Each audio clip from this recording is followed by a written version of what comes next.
estar de nuevo juntos para estudiar tu palabra.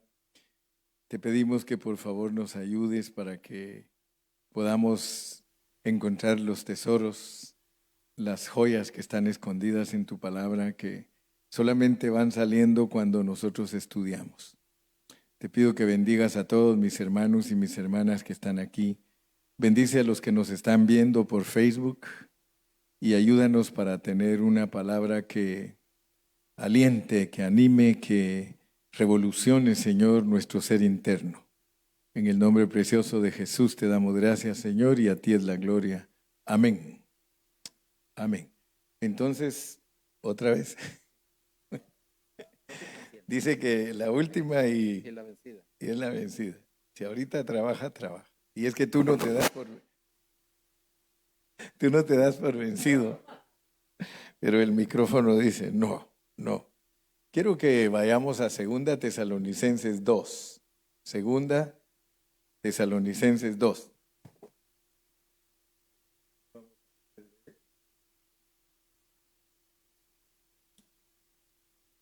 Hemos hablado de que los cristianos siempre estamos pensando en la venida de nuestro Señor Jesucristo. Si ustedes leen la historia, ustedes se van a dar cuenta que toda la historia de la iglesia, los cristianos predicaban de que Cristo iba a regresar. Prueba de ello es que el apóstol Pablo mismo, que escribió 1 y 2 Tesalonicenses en el siglo I, les habló a los hermanos acerca de la venida de Cristo. Y aunque les dijo que no se fueran a mover de su manera de pensar, y les dijo también que con respecto a la venida de nuestro Señor Jesucristo y nuestra reunión con Él, os rogamos, hermanos, dice el 2, que no os dejéis mover fácilmente de vuestro modo de pensar. Eso se los dijo allá por el año 65, en el primer siglo. No se vayan a dejar mover fácilmente del modo de pensar, ni se conturben ni por espíritu, ni por palabra, ni por carta. O sea, que alguien que les diga que yo mandé una carta diciendo que no es así, en el sentido de que el día del Señor está cerca. Versículo número 3. Nadie os engañe en ninguna manera. Noten ustedes que nosotros somos cristianos que estamos existiendo en el siglo XXI. Ya vamos por el año 2021 y se sigue predicando de que el Señor Jesucristo va a regresar. Y es más, dice que no nos engañe ninguno, porque eso es para todos. Y nos pone estas 3 cosas. Y yo quiero que meditemos en esas 3 cosas, porque todos nosotros, aunque vivimos en este año 2021, debemos de tener un hablar que sea sobrio, algo que no especulemos.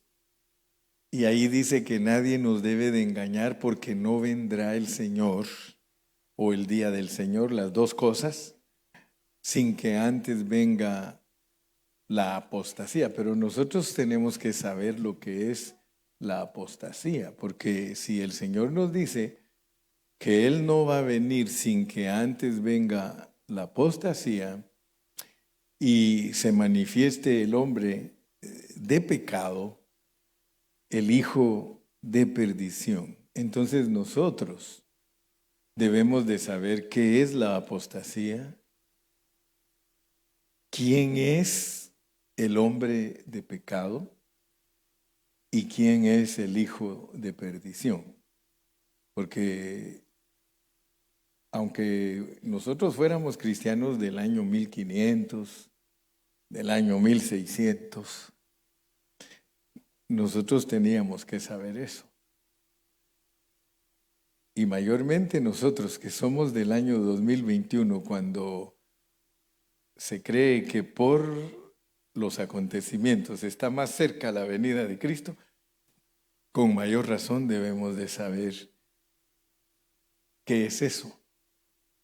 O sea, tiene que venir la apostasía, tiene que manifestarse el hombre de pecado y el hijo de perdición. Y como vamos a leer otro poquito antes de explicar, quiero que ustedes vean que aquí nos ponen estas tres cosas como barreras para que se manifieste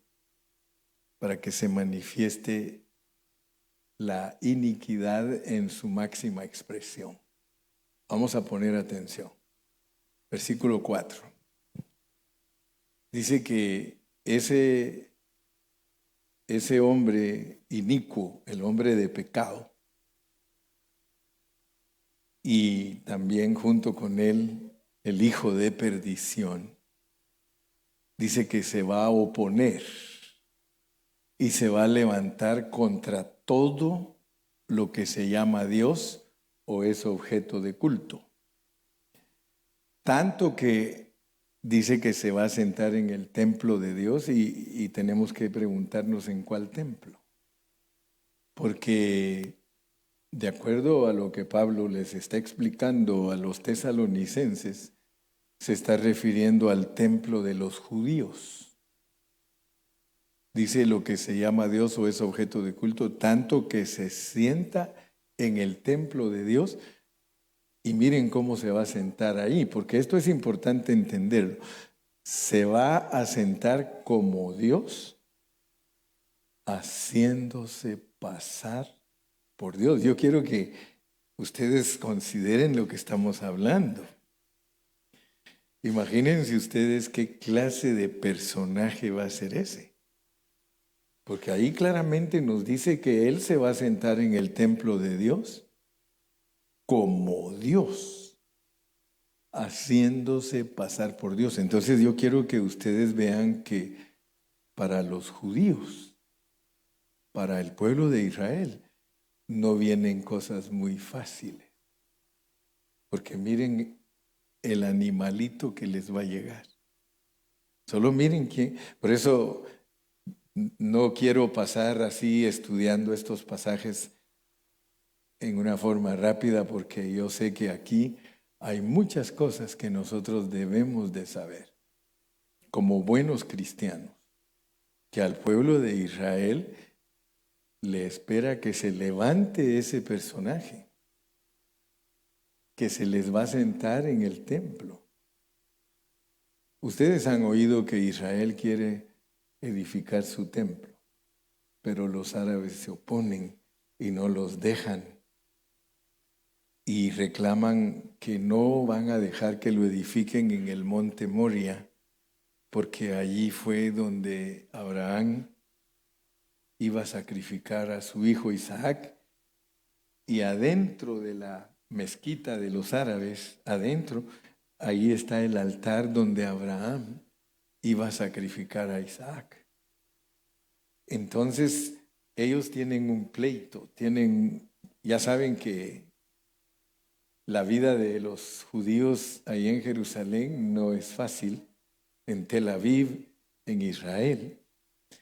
No sé cuántos de ustedes vieron que los árabes de ese grupo terrorista Hamas, ellos están gritando a voz de cuello que tienen que asesinar a todos los judíos y que tienen que desaparecer a todos los judíos. Hasta uno de los líderes de Hamas dice que les quiten el cuello, que les corten el cuello, que les rompan la yugular, dice, que están invitando y dice, no solo a los judíos de Israel, en todo el mundo, dice, donde tú estés árabe, tienes que hacer eso con los judíos. Ahora, yo quiero que ustedes vean que para Israel el futuro no está muy prometedor. De hecho, la Biblia habla de aquel día y está en Jeremías 30. Si quieren lo repasamos y regresamos al 2:4. Repasemos cómo va a ser ahorita el tiempo de la gran tribulación para los israelitas. Jeremías 30, Dice palabra de Jehová que vino a Jeremías diciendo, así habló Jehová, Dios de Israel, diciendo, escríbete en un libro todas las palabras que te he hablado, porque he aquí que vienen días, dice Jehová, en que haré volver a los cautivos de mi pueblo Israel y Judá, ha dicho Jehová, y los traeré a la tierra que di a sus padres y la disfrutarán. Estas pues son las palabras que habló Jehová acerca de Israel y de Judá. Ustedes saben que Israel son las 10 tribus y Judá son las otras 2 tribus. Esas son las 12 tribus. Porque así ha dicho Jehová, hemos oído voz de temblor, de espanto y no de paz. Inquirid ahora y mirad si el varón da a luz, porque he visto que todo hombre tenía las manos sobre sus lomos, como mujer que está de parto, y se han vuelto pálidos todos los rostros. Ah, cuán grande es aquel día, tanto que no hay otro semejante a él, tiempo de angustia para Jacob, pero de ella será librado. Por un lado, ustedes saben que Dios va a tratar con el pueblo de Israel, porque el pueblo de Israel fue incrédulo en la primera venida de Cristo, lo rechazó, Dios los usó para matarlo. Entonces Dios en su palabra registra que en este tiempo final los va a apretar porque va a haber angustia para ellos, pero Cristo los va a librar. Cuando casi estén los países aliados y los árabes terminándoselos, va a aparecer Cristo y va a vencer al anticristo y los va a salvar a todos. Regresemos a segunda de Tesalonicenses, capítulo 2 y versículo 5. Vamos a leer otro poquito. Después ya solo tomo unos minutos para explicarles el contenido del mensaje de hoy. Dice, ¿no os acordáis que cuando yo estaba todavía con vosotros os decía esto? O sea que cuando el apóstol estuvo con los tesalonicenses, él les habló de todo esto concerniente a la venida del Hijo del Hombre, concerniente a la venida de nuestro Señor Jesucristo y a la venida del día del Señor. Y dice, y ahora vosotros sabéis lo que lo detiene a fin de que a su debido tiempo se manifieste. Quiero que ustedes vean que hay algo que va a detener que se manifieste el anticristo. Y vamos a entender hoy qué es eso que lo detiene. Versículo 7. Porque ya está en acción y nos da la clave. Miren cómo nos da la clave. Ya está en acción el misterio de la iniquidad. Solo que hay quien al presente lo detiene hasta que él a su vez sea quitado de en medio. Yo quiero que detengamos un ratito ahí en el versículo 7. Soberanamente Dios no ha permitido, y quiero que vean que la iniquidad es un misterio. Miren, ya está en acción el misterio de la iniquidad. Muchos no saben cómo es el misterio de la iniquidad. Nosotros oímos que hay gente malvada. Nosotros, si encendemos la televisión todos los días, solo malas noticias hay. Es más, salimos a la calle y no sabemos ni qué nos puede pasar. Porque el misterio de la iniquidad, o sea que el misterio de la iniquidad, ahorita nosotros no lo entendemos. Porque no lo ha soltado el Señor totalmente. Pero ya está en operación. O sea que quiero que ustedes sepan que nosotros nos movemos en medio de un mundo malvado, de un mundo malo. Nosotros, todos los que estamos aquí, nosotros no seríamos capaces de hacer cosas que hacen los que participan en el misterio de la iniquidad. Ahora, ustedes saben que todo lo que es el misterio de la iniquidad es movido por Satanás, por sus ángeles caídos, por los demonios.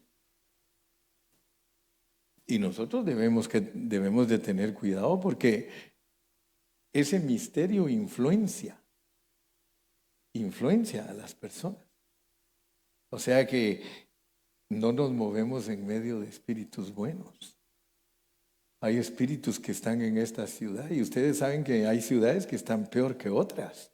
Los demonios que las controlan, los ángeles caídos que dominan allí, son fuertes. Pero quiero que usted y yo le demos honra y gloria a Dios, hermano. Porque ya está en acción ese misterio, solo que hay quien al presente lo detiene. Fíjese que muchos no saben qué es lo que lo detiene. Por eso algunos dicen, ha de ser el Espíritu Santo. Es Dios soberanamente. Pero yo quiero en esta noche decirle que el que detiene que la maldad no se vaya a su extremo es usted y yo. Porque aquí nos están hablando de que antes de que el Señor venga se tienen que manifestar unas cosas terribles, pero nos está revelando que nos tienen que sacar de aquí a nosotros. Por eso nosotros debemos de darle gracias a Dios, hermanos, porque dice que Dios no nos ha puesto a nosotros para ira. Fíjese que a los cristianos nos tienen que sacar de aquí porque es lo que detiene que la iniquidad no se suelte. Cuando nosotros ya no estemos aquí, aleluya, dele palmas al Señor, hermano. Cuando nosotros ya no estemos aquí, el Señor va a soltar su ira. Así que démosle gracias a Dios porque hay muchos detalles que tienen que ser entendidos para que nosotros veamos bien la venida de Cristo. Y por eso Dios nos está instruyendo. Porque nosotros como que pareciera, no sé, tengo la leve sospecha, dijo aquel, tengo el espíritu de sospecha de que estamos más cerca que nunca de ver cosas bien grandes y terribles en esta tierra. Fíjese que por la iglesia es que el misterio de la iniquidad está detenido. Por eso yo les he dicho y lo repito que la iglesia es la sal de la tierra. La sal preserva. La sal sirve para que algo no se corrompa. La carne le echan bastante sal cuando no tienen hielo, le echan sal y la carne no se arruina. Llena de sal no se arruina. Entonces, dele gracias a Dios y yo me uno a usted y le digo gracias, Señor, que lo que detiene que la iniquidad se suelte es que aquí está tu iglesia. Sigamos leyendo, versículo 8. Y entonces se manifestará aquel inicuo. Fíjese que él es un hombre que va a ser la iniquidad encarnada. Entonces se va a manifestar aquel inicuo a quien el Señor matará, gloria a Dios, hermano, con el espíritu de su boca y destruirá con el resplandor de su venida. Pero yo quiero que ustedes vean que cuando se habla de la segunda venida del Señor, estamos hablando de cuando Él ya viene a la tierra. Cuando Él venga a la tierra, Él va a matar con el espíritu de su boca al inicuo y lo va a destruir con el resplandor de su venida, cuando Él ponga sus pies aquí en la tierra. Pero los tratos con nosotros, por eso entendamos bien cómo es la venida del Señor. Nosotros tenemos que irlo a recibir al aire. A nosotros nos tienen que arrebatar, nos tienen que sacar de aquí. Pero hay detalles que durante esos 3 años y medio Dios va a estar tratando con todos los cristianos. Pero Él va a estar escondido en una nube. O sea que Él primero baja del trono al monte Sión, del monte Sión al mar de cristal y luego ahí se pone en la nube escondidito porque Ya entendimos que el Hijo varón llega al trono, que las primicias llegan al templo, al monte Sión, perdón, y los que lavaron sus vestiduras en la gran tribulación llegan al mar de cristal. Ellos no los marcó la bestia. Y aún más tenemos al rebusco, que es Daniel 12, que son los que, bienaventurado el que llegue a 1335 días, que esté vivo. O sea que usted puede ver entonces que la venida del Señor es una cosecha. O sea que la mejor manera de entenderla es la cosecha de trigo de Levítico 23. O sea que allí usted puede leer cómo era la cosecha. Se levantan las primicias, se levanta la cosecha y luego el rebusco, que es lo que se llama en los países latinos la pepena. O sea que el arrebatamiento de la iglesia del Señor no es un acontecimiento de una sola vez.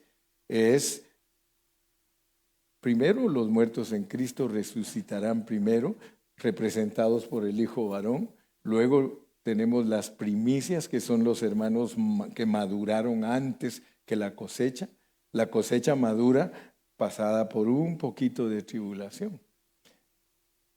Y el rebusco, yo no sé, pero el Señor lo hace que pase toda la gran tribulación, porque dice Isaías que va a ser como el que se mueve el árbol y el fruto no cae.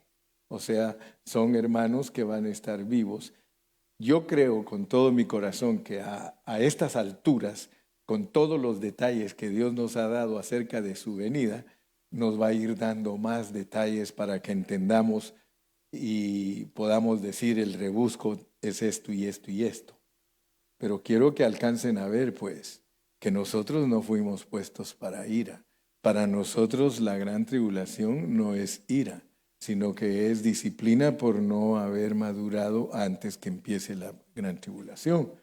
Dios a nosotros nos está llamando que si nos morimos antes de que Cristo venga, seamos vencedores y podemos resucitar a la misma calidad del Hijo varón. Y si nosotros estamos vivos y damos la altura, somos las primicias. Pero la cosecha, hermano, la cosecha, la Biblia misma dice que es recogida en angustia y dolor desesperado. Si quieren lo leemos y regresamos ahorita dentro de unos minutitos a 2 Tesalonicenses 2:8. Leamos en Isaías, se me hace que es Isaías 17. Ahí nos dice cómo va a ser levantada la cosecha. Isaías capítulo 17 en el versículo 11. Podemos leer el 6 y el 11. El 6 y el 11. Vamos a leer, mire cómo dice, para que me entienda mi lenguaje. Entienda, mire, dice, y quedarán en él rebuscos, mire, y quedarán en él rebuscos como cuando sacuden el olivo, 2 o 3 frutos en la punta de la rama, 4 o 5 en sus ramas más fructíferas, dice Jehová Dios de Israel. Miren, el rebusco, les dije, esos no se mueren. Los hermanos rebusco no se mueren y pasan toda la gran tribulación.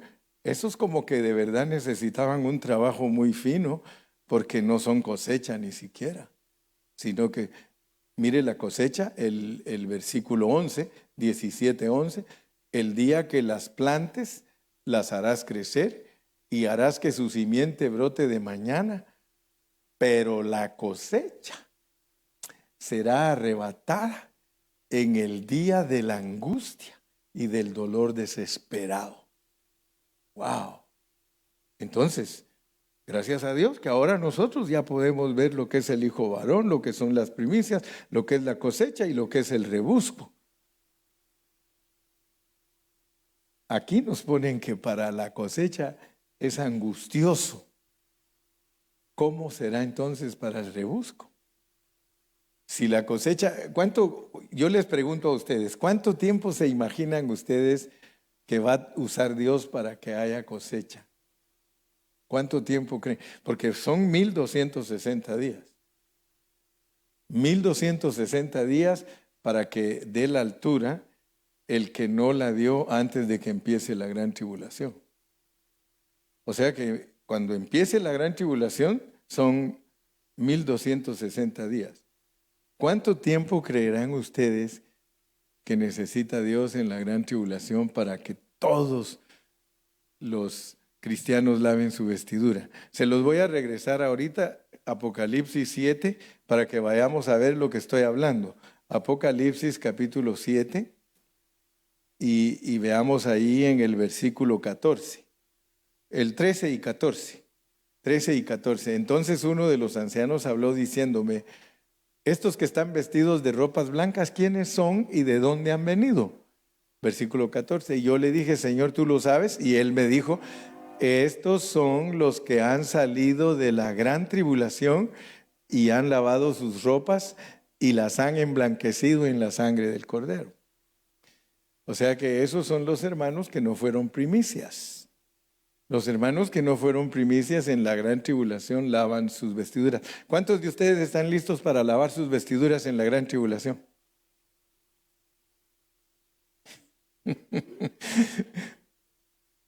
¿Cuántos de ustedes están listos para lavar sus vestiduras en la gran tribulación? Todos se quedan callados, ¿no? Porque ninguno de nosotros queremos estar ahí, ¿verdad que no? ¿Y qué si Dios nos tiene destinados para eso? ¿Qué si Dios tiene destinado a ti para ser una persona que debe de morir porque es cristiana? Entonces nosotros debemos de alabar a Dios, glorificarlo y decirle: Señor, acuérdate de mí. Ser humildes, ser personas que buscan a Dios de corazón, porque, oh mi hermano, es que si yo me pongo a explicarle toda la Biblia, usted va a entender. Fíjese que las primicias son un canastillo de verano. ¿Cuántos se acuerdan? ¿Cuántos se acuerdan que ya les prediqué del canastillo de verano? ¿Sí se acuerdan? ¿Sí? ¿Sí se acuerdan que hablamos que las primicias son frutos en un canastillo de verano? O sea que son las primicias. Canastillo. Un canastillo con fruta de verano versus una multitud que nadie puede contar. Dice que son como la arena del mar, que nadie puede contar. ¿Sí? ¿Quiere leerlo conmigo? Verso 9. Regresemos al verso 9, versículo. Después de esto miré y aquí una gran multitud, la cual nadie podía contar, de todas naciones y tribus y pueblos y lenguas que estaban delante del trono y en la presencia del Cordero, vestidos de ropas blancas y con palmas en las manos. Pero ya vimos que son los cristianos que lavan su vestidura en la gran tribulación. Es una multitud como la arena del mar. Nadie los puede contar. Mientras que las primicias son 144,000. Son miles. Entonces, gracias a Dios que Dios nos está dando entendimiento de su palabra para que nosotros vivamos una vida irreprensible. Dios nos ha llamado para que no seamos la cosecha. Hay que aprender a vivir una vida irreprensible para que todo vuestro ser, espíritu, alma y cuerpo sean irreprensibles para la venida de nuestro Señor Jesucristo, y es en el aire. La venida de Él es en el aire. Para esa venida hay que ser irreprensible, para ir al trono, al monte Sión o al mar de cristal. Para eso hay que ser irreprensible. Pero algunos tienen que pasar por la gran tribulación. Regresemos pues a 2 de Timoteo capítulo 2 y estamos en el versículo 8. Dice, creo que vamos a entrar ahorita al 9. Dice, inicuo, ¿quién es el inicuo? El hombre de pecado, cuyo advenimiento, cuya venida es por obra de Satanás, con gran poder y señales y prodigios mentirosos. Fíjese, pues le dije que este inicuo, hermano, va a engañar a los judíos. Dice que se va a sentar en el templo de ellos como Dios. Amén. Ya lo vimos, ¿verdad? Que se va a sentar en el templo de ellos como Dios. Y el advenimiento de él, dice, es por obra de Satanás, con gran poder y señales y prodigios mentirosos. Ahora pues, tenemos que entender entonces que los tratos de Dios en lo que viene para Israel es muy duro, pero también para nosotros. O sea que el juicio de Dios, o sea que la venida del Señor es juicio. Y dice que el juicio comienza por casa. Primero va a tratar con nosotros. Gracias a Dios que no fuimos puestos para ira, pero eso no quiere decir que Dios no va a tratar con nosotros. Vamos a ir a Hebreos 9:23 me parece, y luego vamos a regresar otra vez aquí, porque Dios tiene que tratar con nosotros. No es 9:23, es ese versículo, hermano, que dice que está establecido que el hombre muera una vez y después de esto el juicio. Creo que es 9, pero al principio, sí, 9:27. Y de la manera que está establecido para los hombres que mueran una sola vez y después de esto el juicio. Entonces notemos pues que cuando uno resucita, si nosotros nos morimos antes de que Cristo regrese, Él nos resucita y nos juzga. Pero si nosotros estamos vivos y somos primicias, nos juzga en el trono, porque subimos al trono. Junto con el Hijo varón, estamos ahí cerca del Señor. Recuérdense lo que les dije ayer, que el trono está donde esté Cristo. Si Cristo no se ha levantado del trono y ahí le llegan hijos de Él, ahí los juzga. Si Él empieza a descender y sus hijos le llegan al monte Sión, ahí los juzga, porque donde esté Cristo está el trono. Y si Él viene por el mar de cristal y ahí llegan los hijos de Él, ahí los juzga. Y si Él se viene a la nube, y cualquiera que llegue a recibirlo a la nube, está establecido que los hombres mueran una sola vez y después de esto el juicio. Entonces lo importante entender es que Dios va a enjuiciar ahorita en su venida a la iglesia, al mundo y a Israel. O sea que ahorita el Señor viene como un juez para todos. Él viene como juez para la iglesia, viene como juez para el mundo y como juez para Israel. Pero ¿con quiénes empieza? Por eso dice, el juicio comienza por la iglesia. Entonces, por eso es que Él nos tiene que sacar a nosotros de aquí, nos juzga, y si merecemos galardón, nos venimos con Él para reinar a la tierra, y si no merecemos galardón, vamos al lloro y al crujir de dientes para obtener el galardón, porque los dones de Dios son irrevocables, o sea que nosotros somos personas que Él escogió y predestinó, y por eso no podemos ser tratados como el mundo ni como Israel. A nosotros nos trata en una forma especial porque nosotros somos escogidos y predestinados. Por eso, y Él en ese escoger y predestinar, dice aquí, ustedes no tienen pierde conmigo, yo estoy comprometido con ustedes, fiel soy y yo empecé la obra y la tengo que terminar. Lo que yo me propuse de ustedes es que ustedes son vencedores, pero ustedes no quisieron ser vencedores en los 80 años, pues I'm sorry, pero los tengo que hacer vencedores en los 1000 años porque ese es mi plan. Y me disculpan, pero ahí ustedes no pueden decidir, porque en esto no es del que corre ni del que quiere, sino del que yo elegí y yo me propuse, así que tranquilo. Así que usted es un cristiano que no se puede perder. Pero eso no quiere decir que no lo van a disciplinar, porque el que Dios acepta como hijo, lo castiga y lo disciplina. Entonces, por un lado, gloria a Dios, ¿verdad? Porque por un lado somos hijos y si nos arreglamos a tiempo, dice, el que encubre su pecado no prosperará, pero el que lo confiesa y se aparta alcanza misericordia. Entonces nosotros somos gente privilegiada, nosotros podemos danzar en cada reunión y donde quiera. Mire, si usted quiere vivir triste, esa es cosa suya, hermano. Si usted quiere vivir derrotado, esa es cosa suya, hermano. Usted lo haga, porque Dios no lo escogió para eso. Su palabra no se contradice. Su palabra dice que Él nos creó en Cristo Jesús para buenas obras. Y si tú no aprendes a hacer las buenas obras, pues No estés muy confiado, te van a hacer que hagas buenas obras. O sea que dice que Él nos llamó ¿para qué? Para que la gloria de su Hijo se manifieste en nosotros.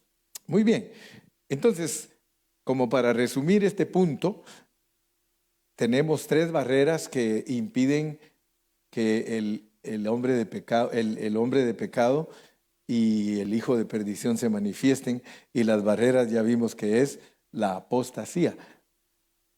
Pablo habla de la apostasía de la iglesia, porque la apostasía que se refiere Pablo aquí en Tesalonicenses es la apostasía de los judíos, la apostasía de los judíos, porque para que se les vaya a sentar un hombre en el templo se los tiene que vacilar.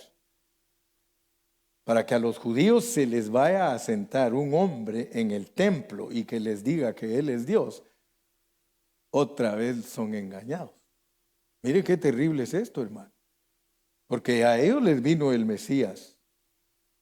¿Qué hicieron ellos? Lo rechazaron. ¿Qué les parece a ustedes que otra vez lo rechazan? ¡Wow! Otra vez lo rechazan. O sea que por eso mucha gente está preocupada. Y hay muchos cristianos que les gusta la profecía y por eso están preocupados, porque para el 2022 los judíos han anunciado que viene su Mesías. El Mesías de Dios, pues que el falso, el hombre de pecado, que los va a engañar.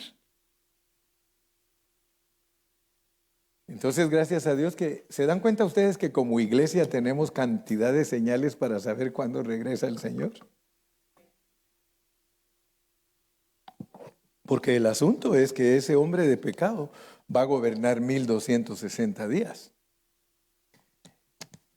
Y la Biblia claramente dice que a todos los que estén en ese periodo de tiempo de Él, a todos los va a marcar, y el que no se deje marcar, lo va a matar. Entonces este asunto no es cualquier cosa. Lo que viene no es cualquier cosa, pero nosotros debemos de ponernos las pilas y pedirle a Dios que nos haga irreprensibles. ¿No quieres tú ser irreprensible, hermano? Para que cuando llegue el momento que Él esté en la nube, ya eres irreprensible. ¿Qué te van a dejar haciendo aquí en la tierra? Si cuando uno de nosotros es irreprensible, ya no merece vivir aquí.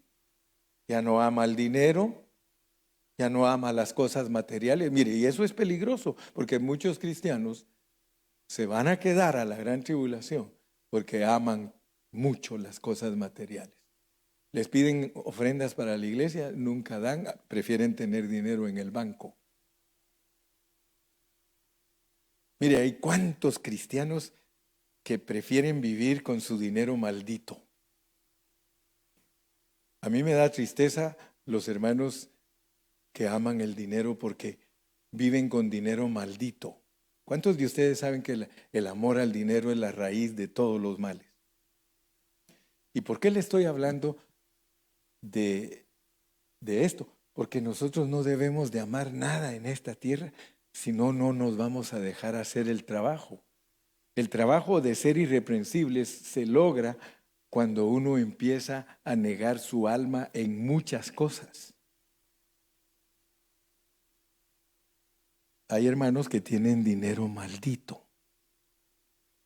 Yo lo aprendí con un hermano de México. Le doy gracias a Dios porque el hermano me compartió eso y mi mente cambió totalmente acerca del dinero desde que él me compartió eso.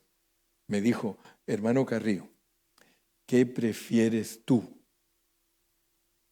¿$1 maldito o 90 centavos benditos?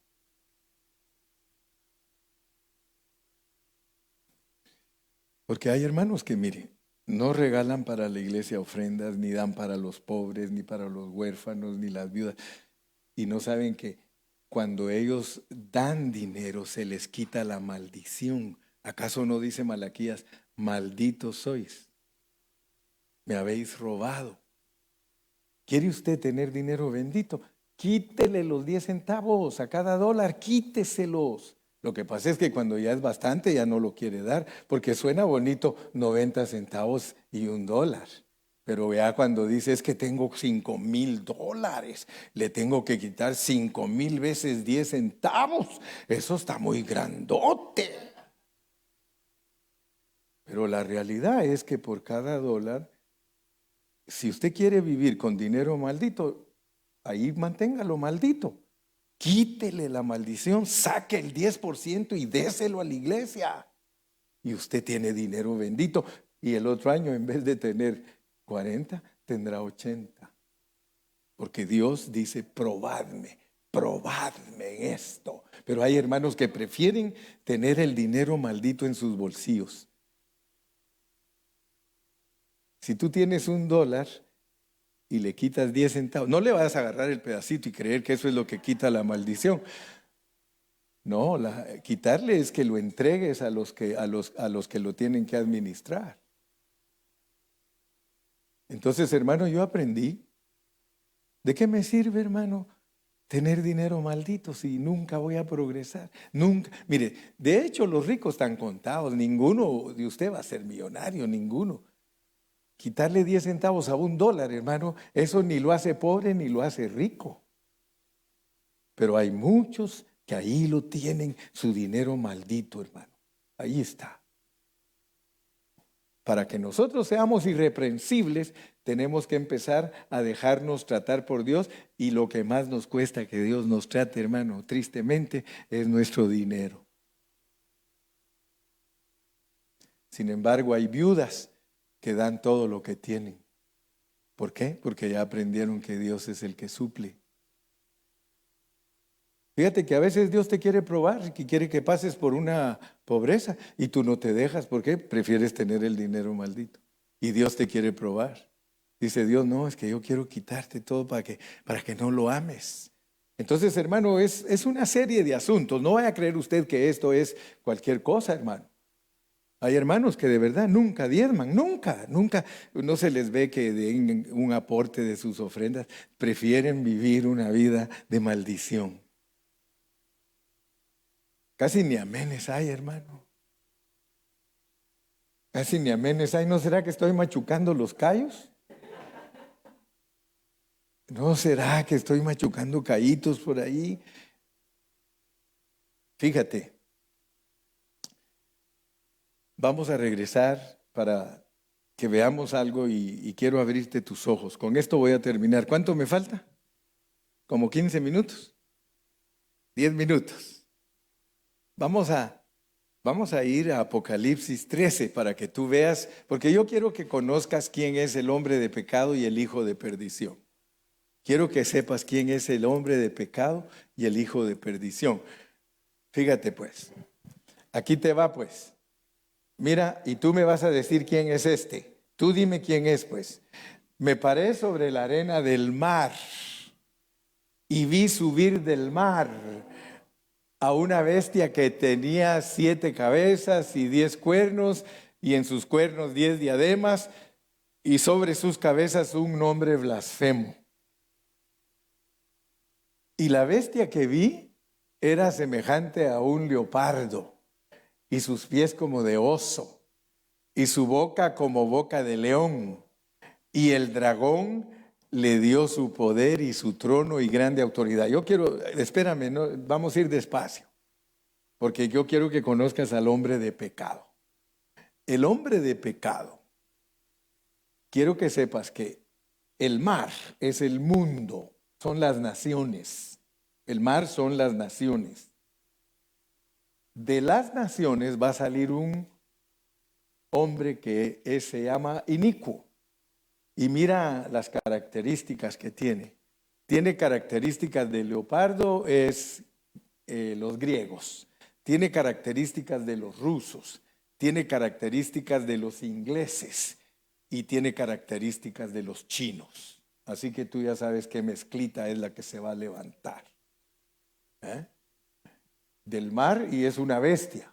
¿Por qué? Porque Dios reconoce a los hombres que gobiernan como bestias. Los gobiernos para Dios con los países son bestias.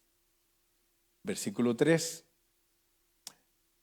Vi una de sus cabezas como herida de muerte. O sea que esas características de oso, leopardo, león, una de sus cabezas la van a matar. Vi de sus cabezas como herida de muerte, pero asústense, esa persona resucita y se maravilló toda la tierra.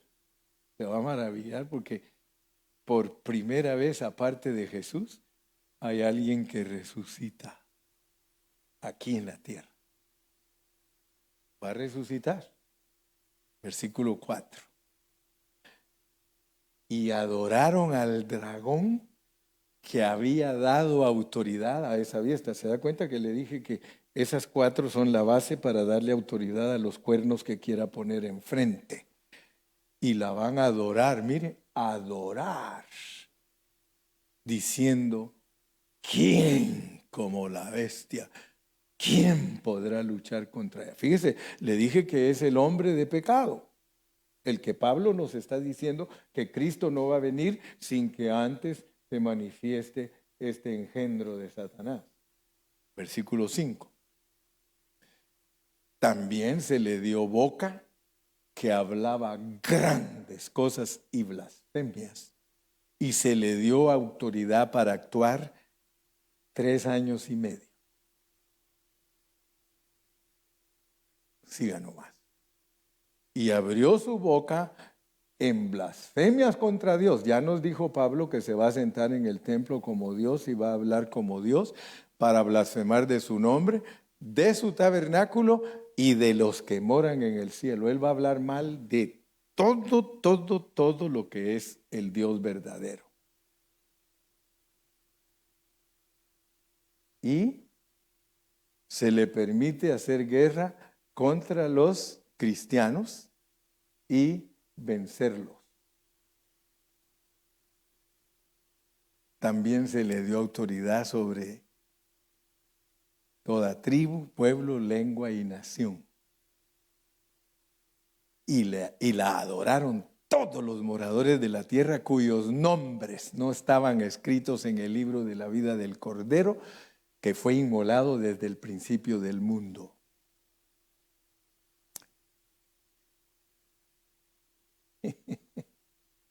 ¿Qué te dice? ¿Qué te dice, hermano? Dice, no vayas a ser tontito de hacerte el sordo. Leamos otro poquito.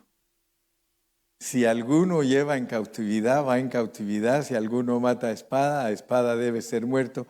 Aquí está la paciencia y la fe de los santos. Van a estar muriendo los hermanos porque no se dejaron marcar. Después, ahora entienda pues.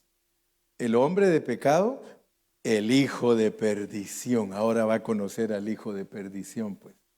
El hijo de perdición, ¿quién es? Es Judas. De los que me diste, ni uno solo se perdió, solo este. El hijo de perdición. Mire, ahora va a entender usted. Las naciones, política. Israel, tiene que haber un líder religioso. Después vi otra bestia que subía de la tierra y tenía 2 cuernos semejantes a los de un cordero, pero hablaba como diablo. Oiga pues, ahorita vamos a ver surgir a alguien que tiene la capacidad de engañar a los judíos. Por eso, esta bestia sube no del mar. Siempre en la Biblia la tierra es Israel. Este sube de Israel. Tiene que ser alguien que sepa engañar a los judíos. Después vi otra bestia que subía de la tierra y tenía 2 cuernos porque va a aparentar ser Cristo, pero no cree en Cristo. Verso 12. Y ejerce toda la autoridad de la primera bestia en presencia de ella. Y hace que la tierra y los moradores de ella adoren a la primera bestia, cuya herida mortal fue sanada. O sea que resucitó. Verso 13. También hace grandes señales, de tal manera que aún hace descender fuego del cielo a la tierra delante de los hombres. Es un Elías, pero falso. 14. Y engaña a los moradores de Israel con las señales que se le ha permitido hacer en presencia de la bestia, mandando a los moradores de la tierra que le hagan imagen a la bestia que tiene la herida de espada y que resucitó. Y se le permitió infundir aliento a la imagen de la bestia para que imagínense, manda a hacer una imagen y esa imagen habla. ¡Wow! Solo imagínense ustedes lo que espera en el horizonte, pues. A este mundo, lo que le espera, pues. Verso 16. Y hacía que a todos, pequeños y grandes, ricos y pobres, libres y esclavos, se les pusiese una marca en la mano derecha o en la frente, y que ninguno pudiese comprar ni vender sino el que tuviese la marca o el nombre de la bestia o el número de su nombre. Aquí hay sabiduría. El que tiene entendimiento cuente el número de la bestia, pues es número de hombre y su número es 666. O sea que son hombres que forman la Trinidad de Satanás. Satanás va a estar totalmente encarnado en ellos. Por eso la iniquidad se suelta hasta lo máximo. Ya no es un misterio al final, ya no es un misterio. Ahorita es misterio porque está detenida, porque aquí estamos nosotros. Amén.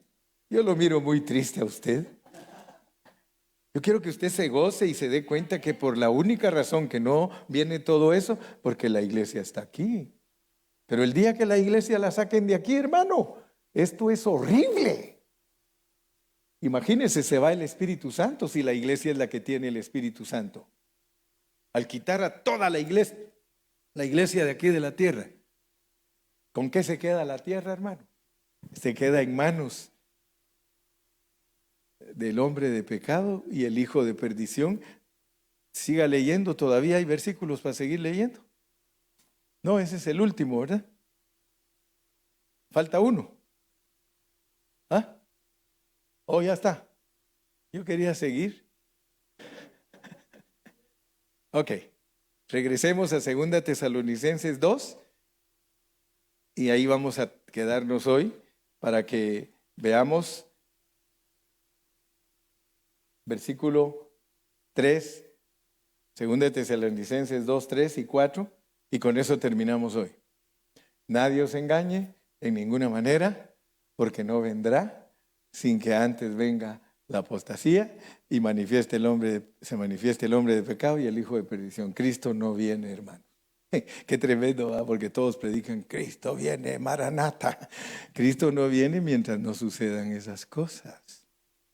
Él va a venir aquí a la tierra, pero ya sabemos que cuando esas cosas sucedan ya se terminaron los 3 años y medio, porque a principio de esos 3 años y medio tiene que subir la iglesia al aire. Pero tranquilos pues, tranquilos. ¿Tú estás esperando a Cristo? Yo lo estoy esperando. ¿Cómo quiere que lo espere? 1 Tesalonicenses 5:23. Así quiere que lo espere, mire.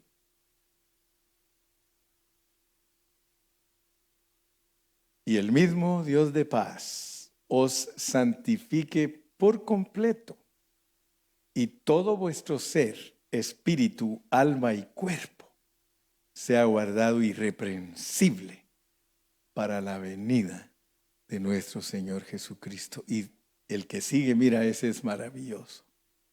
Fiel fiel es el que os llama, el cual también lo hará. Dele palmas al Señor.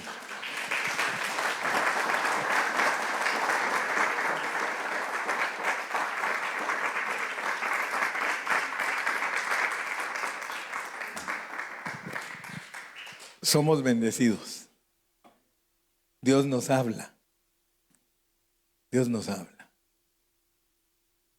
El que sale de aquí ignorando la voz de Dios, ¿qué le espera? Disciplina. Pero el que sale de aquí pensando, Señor, I need you. I need your sanctification. Porque el tiempo vuela, hermano. El tiempo se va. ¿Qué hace que empezó la pandemia? 1 año y medio.